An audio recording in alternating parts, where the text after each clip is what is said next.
Welcome back to Hardball. Republicans have hoped to turn Benghazi into a grade A scandal, the likes of Watergate and Iran-Contra. Here's Senator Jim Inhofe with maybe a slight hyperbole. Of all of the great cover-ups in history, we're talking about the Pentagon Papers, the Iran-Contra, Watergate, and all the rest of them. This, I said back in November 28th on Fox, is going to go down as the most serious, most egregious cover-up in American history. Well, and a man who no one should be listening to when it comes to national security controversies, Dick Cheney, here he is. I think it's one of the worst incidences, frankly, that I can recall in my career. If they told the truth about Benghazi, that it was a terrorist attack by an al-Qaeda-affiliated group, it would have destroyed the false image of competence that was the basis of his campaign for re-election. So they lied. They claimed it was because of a demonstration video, so they wouldn't have to admit that it was really all about their incompetence. Well, sorry for giving you, Cheney, but we have to. Anyway, the Republicans were hoping to find a massive cover-up there with Benghazi. The truth is, it seems, is much very benign issue here. Last night, the White House released 100 pages of emails relating to how those famous talking points were put together. And far from a nefarious effort to mislead the public, the emails now showcase a bureaucratic back and forth among various agencies. A CIA email, by the way, offered a great taste of it. Catch this, quote, perhaps as a result of the afternoon teleconference, a number of agencies have been looped into the White House, cleared quickly. But that's the State Department, has major concerns. The Bureau cleared with a few comments, but asked the Justice, which would handle any criminal prosecution, be brought in. So all those government agencies, Justice, State, the CIA, the agency there, all wanted a piece of this conversation that was going to make it on Meet the Press that Sunday. In other words, everyone wanted a role in crafting those talking points. So the Republican talk of a cover-up is just that. Well, they stopped saying it's a cover-up. What do you think? Well, Michael Crowley's Deputy Washington Bureau Chief for Time, and Jonathan Landay is National Security and Intelligence Correspondent for the McClatchy Papers. Thank you, Jonathan, for joining us. Let's start with Michael. When you look at this from a Time magazine perspective, just looking at it, what you have to put down for history, what is the Benghazi scandal? Is there one? No, I think in historical terms, it's a flap. It's a little bit of a sideshow. It's interesting. And, you know, it gets the most interesting part to me is the substantive questions about our intervention in Libya and what's happening with al-Qaeda in North Africa. But when you look at the things that Washington is talking about this week, at the end of the day, I see mostly a bureaucratic turf war. I see CIA and state pointing the finger at each other for who dropped the ball on the security in that compound. And I just don't see a White House cover-up. And by the way, to the point that former Vice President Cheney made, you know, if they were trying to tell this lie about the video and demonstrations, it lasted for about 3 days. Voters went to the polls knowing there had been an al-Qaeda affiliated attack there. Voters knew exactly what happened. So what was covered up? If there was a cover-up, it lasted for about 72 hours. It's a pretty inept one. And I just don't see any scandal there. Yeah, and by the way, the harm done was to Romney. For about, what, a tenth of a point, maybe? If it was even that. And then Romney had an issue to hit Obama with because he was accusing him of a cover-up. Yeah, so by the way, we all remember that debate. What did you think here, Jonathan, about the way this thing developed yesterday with the unloading last night of all those emails? The emails came in the very beginning of the packet. It was an email from the general counsel of the CIA who points out to everybody, and this is when the consideration and the editing process is still going on inside the CIA, that there's a standing order from the National Security Council, from the Justice Department, from the FBI, that no one in any assessment should attribute blame to this thing because it would jeopardize the investigation, even internally within the government.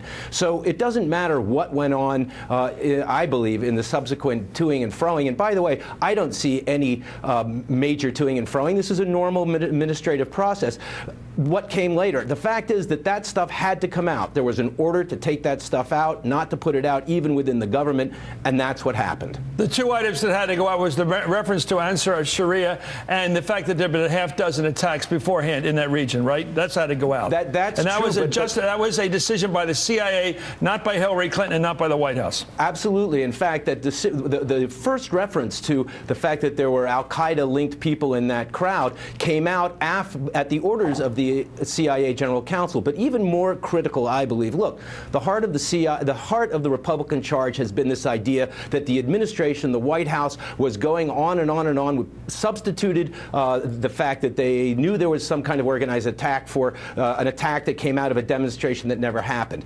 We know that the CIA Office of Terrorism Assessment put that into the very first talking point draft that they put together, and that lasted the entire way through the process. And so the idea that it was the White House that did this just goes up in smoke.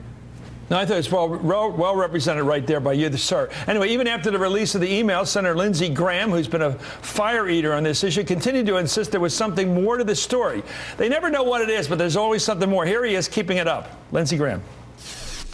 And you don't have to be Sherlock Holmes to figure this out. The story of Benghazi, if accurately reported, would undercut the narrative. Bin Laden's dead, al-Qaeda's on the run, and they manipulated the evidence to help their political reelection. That's pretty obvious.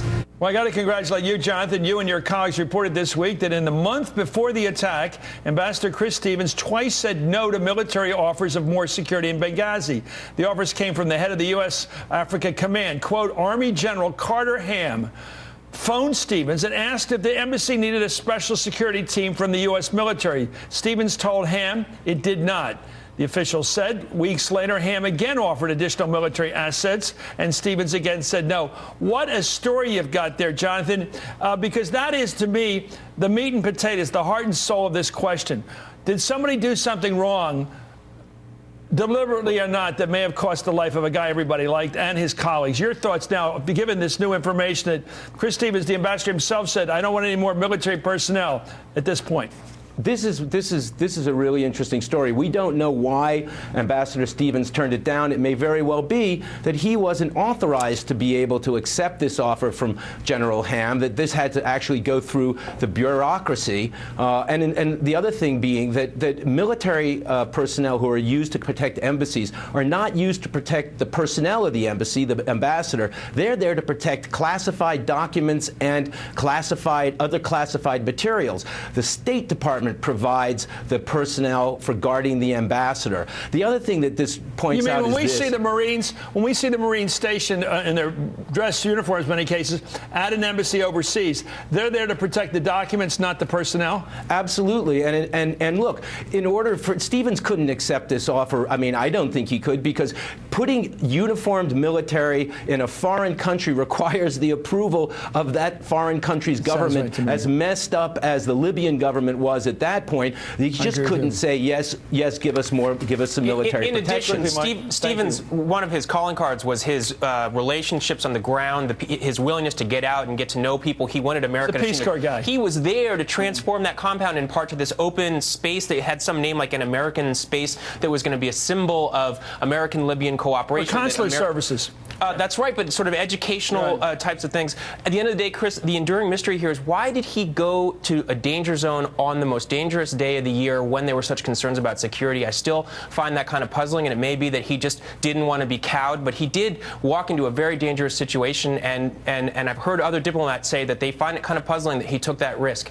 Maybe that's who we don't know. Maybe he's a courageous guy. Yeah. I think there's another big mystery here, and that is the degree to which the CIA presence in Benghazi imposed itself on the security decisions that Chris Stevens was in charge of. Look, there were 7 American diplomats in Benghazi, including the ambassador. There were 30 CIA officers and contractors. So the fact that there was this major CIA presence would have impinged on, I believe, the ability of the ambassador to call his own security decisions. Sure. But why did he want to put a flag up over the CIA operation? Anyway, thank you, Michael Crowley, and thank you. Great reporting, Jonathan Landay. We're going to be right back after this.